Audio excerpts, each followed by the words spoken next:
The naturalistic fallacy is where somebody takes something that is a certain way in the real world or in nature and derives from that that's the way something should be morally. You may have heard it referred to as getting an ought from an is. I want to display where sometimes vegans can fall down and actually use this very same fallacy as part of our advocacy. So the typical sort of discussion with a carnist who perhaps maybe hasn't argued with a vegan before, they may well say something along the lines of, oh, but look at my canines, humans have sharp teeth, therefore we're supposed to eat animals. Now, I've not yet met a vegan who can't spot this as a fallacy. It's very simple to say, just because we have sharp teeth doesn't mean we'll die if we don't eat meat.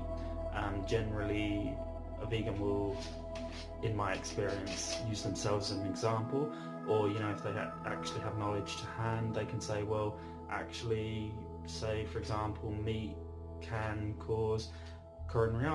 lead to coronary artery disease through raising saturated fat levels. The trouble with this is it's a double-edged sword.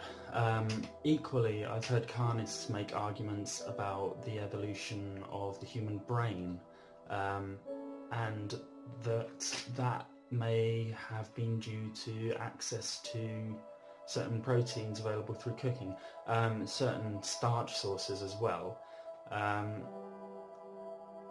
My point here is that this is always a very difficult position to argue.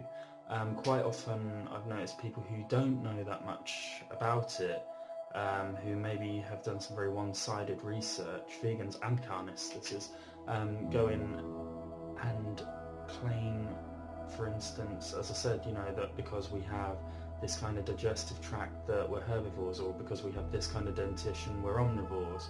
I think the issue here is that these arguments are relatively futile. Veganism is a philosophical position, it's not a biological reality. To refer to humans as herbivores, for example, is a claim to biological reality, and it's one that can be quite easily dismissed. Personally, and please feel free to disagree with me, I would argue that because the average human can make it to reproductive age on a omnivorous diet, well, that would make humans, a lot of humans anyway, natural omnivores. So claiming that we're not isn't helpful. But that said, plenty of people survive to reproductive age on a vegan diet. So are they natural herbivores? Personally, I don't take either position here.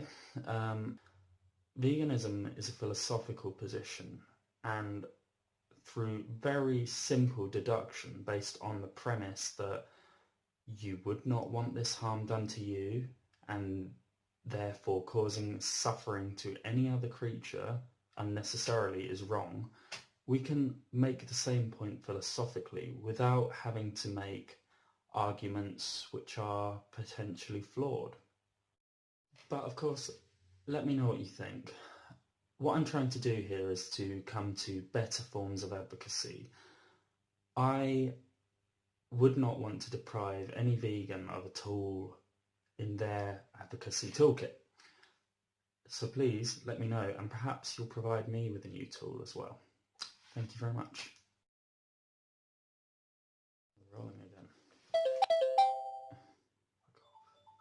Problem with recording things on your phone.